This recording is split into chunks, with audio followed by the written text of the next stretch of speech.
Welcome to Inside the Outcomes, a rehabilitation research podcast from the Center for Rehabilitation Outcomes Research at Shirley Ryan Ability Lab. I'm your host, Sharon Parmet. On this episode, we'll be talking about a big topic, spinal cord injury and mental health. We'll learn about some common mental health challenges that people face after spinal cord injury and about a Center for Rehabilitation Outcomes Research project funded by the Craig H. Nielsen Foundation that seeks to better understand and support the mental health of people with spinal cord injury. I'll be speaking with Kaylee Dragna, a clinical psychologist at Shirley Ryan Ability Lab, and with Jenny Burns, project manager for the Nielsen Spinal Cord Injury and Mental Health Research Project. Welcome to the podcast, Kaylee and Jenny. Thank you. Hi, thanks for Happy to having be us. here. Kaylee, I'd like to start with you. So you work directly with people who have spinal cord injuries at Shirley Ryan Ability Lab. What are some of the common mental health challenges you see your patients facing in your practice? Yeah, so definitely, I think the spinal cord injury in particular, if we don't have friends or family or models, I think there's just a big adjustment that people go through, understanding what a bowel and bladder program is or needing help with the bathroom. So there's a lot of anxieties and fears that come up that I see a lot of, and a lot of adjusting to how they see themselves. So if I'm now a wheelchair user and I've never been a wheelchair user before, what does that mean for me? What does that mean for the future? And so I think a lot of what I do while on the inpatient side at Shirley Ryan, when they first get here, is talking about, wow, this just happened. And yeah, this is scary. Let's take it one day at a time. Let's not find ourselves getting too overwhelmed or looking too far into the future. Because our brain likes to play plenty of tricks on us and doesn't tend to think of best outcomes, tend to kind of think of, what could go wrong. So a lot of it is just taking things day by day, a lot of education about the process, and what's kind of normal to go through, those normal ups and downs that come with all injury and illness recovery. And that's a lot what I see in this like immediate, right? When people get to Shirley Ryan. So it sounds like a lot of the a lot of the work you do centers around education as well as just bringing people through their feelings and how they see themselves after spinal cord injury because like you said, it's not something that everybody knows much about. So, do you find that the educational component helps take people's mind off it for a moment and they're just focusing on learning, or how does that work? Yeah. Yeah, I think what's important with the education is it normalizes some of the things they might be going through. A lot of the time, people, maybe they feel uncomfortable because they're having a nurse help them use the restroom for the first time. When I normalize it and I say this is a part of it, and yeah, those feelings of like a lack of privacy or things that I'm embarrassed to ask for help with, a lot of patients experience this. So I think normalizing it and reminding them that this is a something that to be expected and something that we are equipped to handle because we've seen it before. I think, and a lot of education too. I actually work with the staff to kind of remind them this is new for the patient. Yes, we see spinal cord injury every day. It doesn't, mean anything to us to see a patient in a Hoyer lift or needing help to go to the bathroom, but it's new for the patient. And so a lot of just that education about like this is what's new and this is what's to be expected, I think kind of helps lay that foundation of, oh, this is normal, right? Because it feels like maybe a really big deal for them, right? Their world has completely changed. So I think just saying yes, and other people have been through this. You're not, it's not pathological to be feeling this way.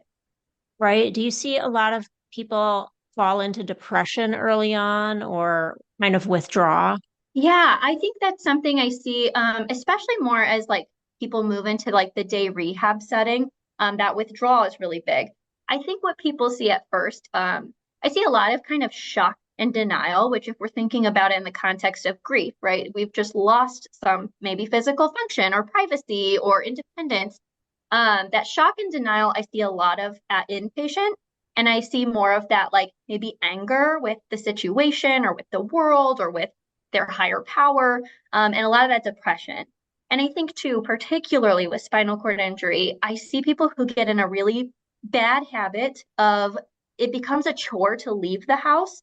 I need someone to fold up my wheelchair. I don't have a, power wheelchair accessible van.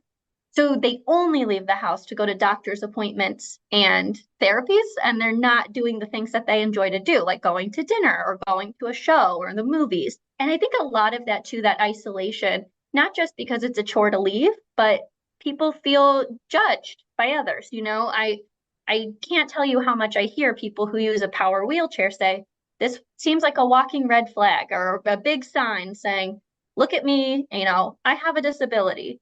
And so that fear of being judged, I think, keeps people at home and kind of feeds into that social withdrawal, feeling down, feeling hopeless. Because how can you imagine a life with this new function if you're not experiencing life, if you're only going to the doctor? So my big thing that I preach, I'm sure if my patients are listening to this, they will laugh because it's a go-to, but I tell them, we can manage those 10 minutes of feeling uncomfortable, getting ourselves to the outing, we then get to have a good time, right? We can manage but they're going to look at me, but they're going to ask questions. If we can manage those 10 minutes of getting through that, we get to do the fun thing. So I think it's a lot of that, again, normalizing that experience of like, this is anxiety provoking, this is different, and then helping them through it for sure. And to see that there's a reward on the other side. So how do you work with patients when they're inpatient? Is it something where you meet with a patient every day or a couple times a week or as needed? How does that work? Yeah, so at inpatient, every patient on every floor gets seen by psychology within their first couple days. And we kind of work together to see what's the best follow-up schedule. I would say the vast majority is 1 to 2 times a week. Inpatient's a pretty, busy world. It could be a boring world. It's kind of nice to have someone to talk to and check in with. And then as people move in my other setting at day rehab, where it's more of an enhanced outpatient, I see them for a 1 hour session, usually one time a week, sometimes bi-weekly, like every other week, if they feel like they're doing pretty well. Do you see the mental health issues shifting and changing as people exit the kind of immediate aftermath and the education and the acclimation, and as they go back to their homes, they're with their families, and they're on a long journey of rehabilitation in day rehab, do things change? Yes, absolutely. That's such a great question because it's a very different like situation when people are going back home. So I'd say one of the other really big things besides that maybe withdraw from doing the things we did before, I see roles are changing. So people went from, it's my mom or it's my spouse to they're now my mom slash caregiver, my spouse slash caregiver. So there's a lot of roles that get renegotiated and they're having to navigate for the first time. When people have their partner acting as their caregiver, there's a new power differential. You now need help from your partner in a way you didn't need before. Are you guys putting off other things like, partner intimacy and going on dates because instead you're, doing the things that need to get done when we have a spinal cord injury, like doing a bowel and bladder program. So a lot of that I think comes up too and causes just some bumps in the road. It's important, I think, too, to talk about. And I always refer people to there's really great, support groups for both the caregivers and the patients to, meet with people who are also going through it and who are also understanding and navigating it because it is a normal part of this adjustment. It's an adjustment for your entire family and the people who love you. And I think that is a big thing that comes up in the day rehab when people are getting back to their normal quote unquote lives is these roles have changed. We now need new things. Maybe I'm the one who normally cooks dinner, but now my kitchen's not accessible. And now that's another thing on my partner's plate. So that is something I think that we see and talk about a lot are those changing roles. And you mentioned family and friends being so important to the process. Do you meet together with the family and the patient? Yeah, so when we're at inpatient, we kind of have the freedom we can even meet with family without the patient present, if they're having a hard time. At day rehab, we do family sessions, but the patient has to be present there because you can't be in two places at once in day rehab. So you can't be in PT and being seen by psychology. But I do a lot of family sessions, I think that education piece goes a long way with the family too, who the same as, the patient going through it, but maybe the family doesn't have a good understanding of what a spinal cord injury is or what it takes. Another thing that I teach a lot with the education with the family members is with a spinal cord injury, the effort someone puts into their physical rehabilitation is not equivalent to the physical gains that they make, right? Someone could be giving 110% at every PT and OT session, and they see minimal or slow progress. And I think that can be disheartening because, if I'm the partner or if I'm the family member, I love that person and I want to see them, succeed. So that's something I do some education about, setting those expectations and just kind of giving like self-compassion and grace that that's not the way that this works. And that's okay. We can be sad that that's not the way it works, and we can grieve that. In the long term, what do you think some of the mental health issues are that people grapple with years later, decades later, that kind of time frame? Yeah, I think if we have good habits towards the beginning of recovery, like going to activities, seeing our friends, maybe getting involved with like adaptive sports or getting back to work or doing those things, I think people have really great long-term outcomes. I think it's when we get in those bad habits, or maybe if we're not ready when we first leave Shirley Ryan, the Shirley Ryan umbrella, to like join a adaptive sports team or meet a peer mentor. I think people can find themselves feeling isolated even those years down the road. So I feel like that's the biggest thing, is kind of encouraging people gently to making sure that they're creating good habits now and they're learning that this is possible as early as they can in their recovery. I want to bring Jenny in now. Jenny's project manager for a research project funded by the Nielsen Foundation that looks at mental health issues among people with spinal cord injury. Jenny, can you tell us a little bit about the grant? Yeah, of course. Thank you. So we're in the final stretch of a 3-year project. It began in April of 2021. And as you said, it's funded by the Craig H. Nielsen Foundation. The principal investigator is Dr. Alan Heineman. And the project was designed to address the gap in knowledge related to mental health outcomes and treatments for people living with spinal cord injury. And although evidence shows that people with spinal cord injury have a higher risk of having mental health issues or mental health comorbidity, there are not very many spinal cord injury specific systematic reviews available to inform evidence-based treatment plans. So people with spinal cord injury living in the community already experience so many barriers to receiving high quality healthcare, like accessibility, insurance, some of the things that you were just talking about. And mental health care can sometimes take the back seat. And clinicians need evidence-based information to make treatment decisions. And then people with spinal cord injury need digestible information that they and their care partners can use to figure out where to start. So the project, just to quickly summarize, we had 4 aims. The first one was to conduct focus groups to identify which mental health topics were most important to people living with spinal cord injury and their clinicians. Then, based on those results and the evidence that already exists in the literature of previous studies, we developed systematic reviews. So we picked those topics and did kind of a whole search of the research literature to try to summarize what treatments and interventions were appropriate for these main topics. And then the third aim, it involves disseminating the results of these systematic reviews specifically to professionals, so mental health professionals or general clinicians who serve people with spinal cord injury. And then the last aim is to create the consumer-friendly information. We're planning to make some infographics and things that are more easily digestible about how to access relevant resources and, as I said, how to start. So you talked about the advisory council and convening this group to talk about or to identify areas of focus for the research. Can you talk a little bit about the advisory council and what questions you asked them and how they came up with specific topics and what those topics are?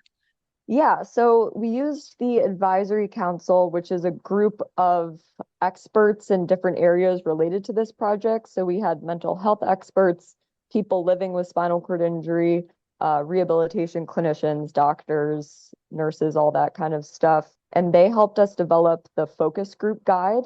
So that is what we used when we did these focus groups with people actually living with spinal cord injury and clinicians to make sure we were getting at the right questions. And the advisory council helped us with that. And then they also kind of helped us, I guess, dissect the results of the conversations that we had in the focus groups.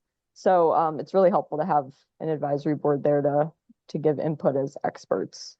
And then So with the focus groups, Mhm. what were you discussing with them, or what were you hoping to get out of the focus groups?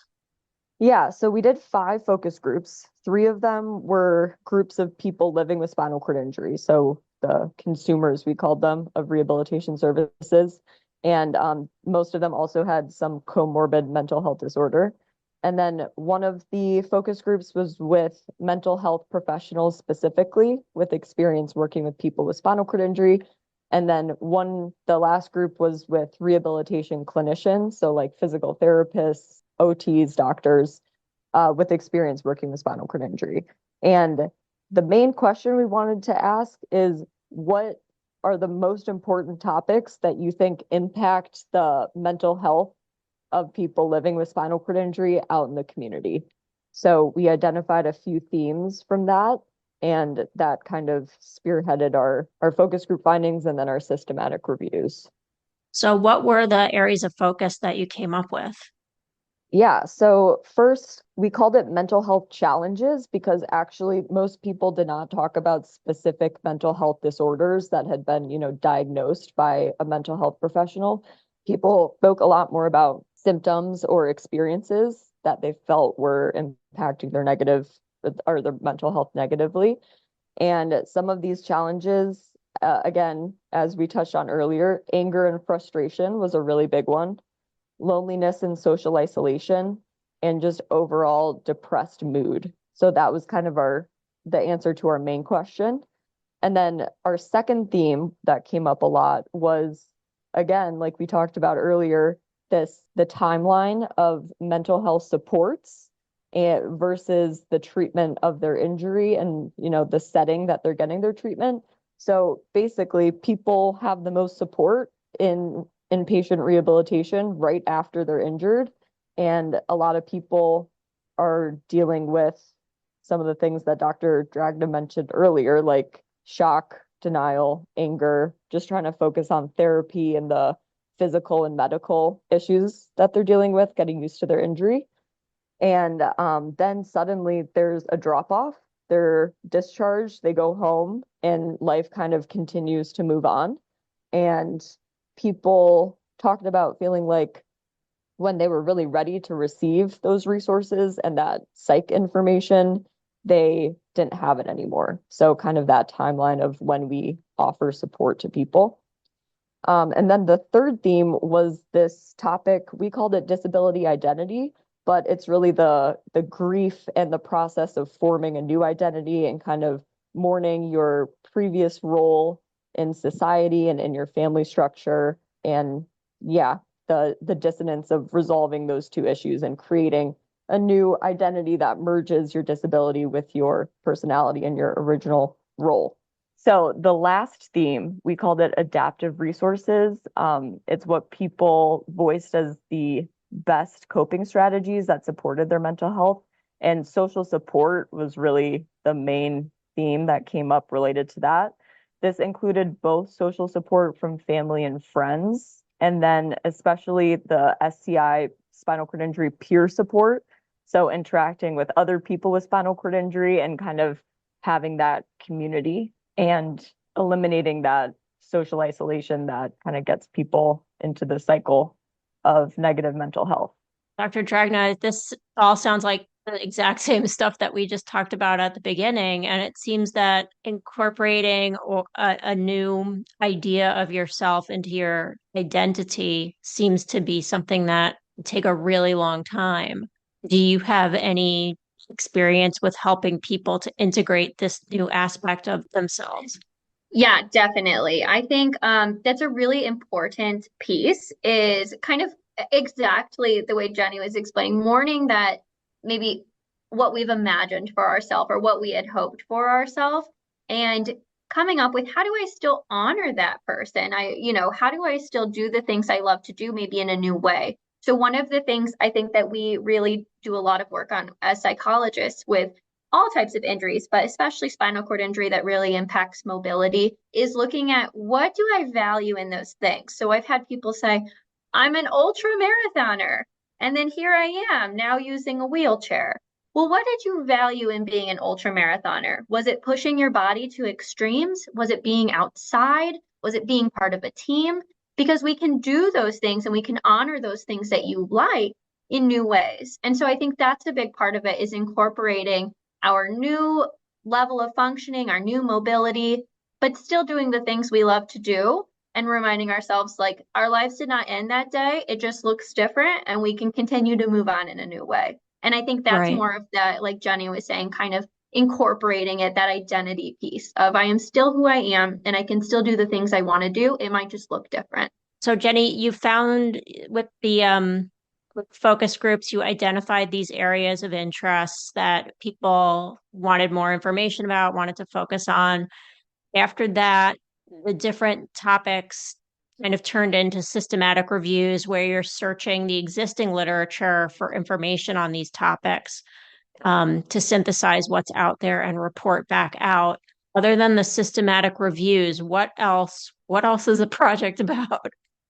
Yeah, so the systematic reviews are really helpful for just summarizing the literature, and a big part of that was also seeing what already existed. Like there was just a paper that came out recently about interventions for social isolation and spinal cord injury. So we focused, a little less on that because other researchers were already doing it. But then I think the main part of this project that we are hoping to work on in the final stretch is getting the information to clinicians and to people living with spinal cord injury.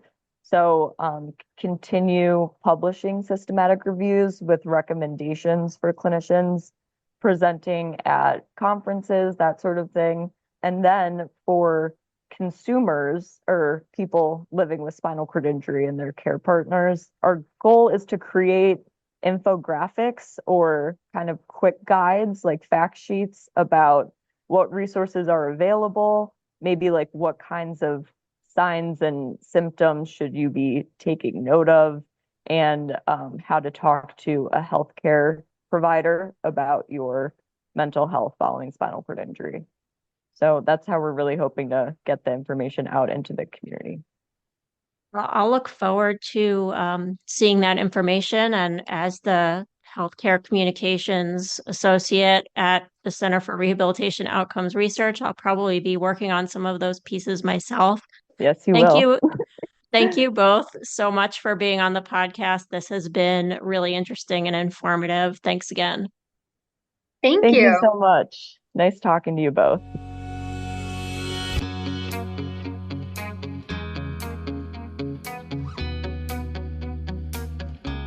This has been Inside the Outcomes, a rehabilitation research podcast. This podcast is supported by the National Institute on Disability, Independent Living, and Rehabilitation Research. This is your host, Sharon Parmet, signing off.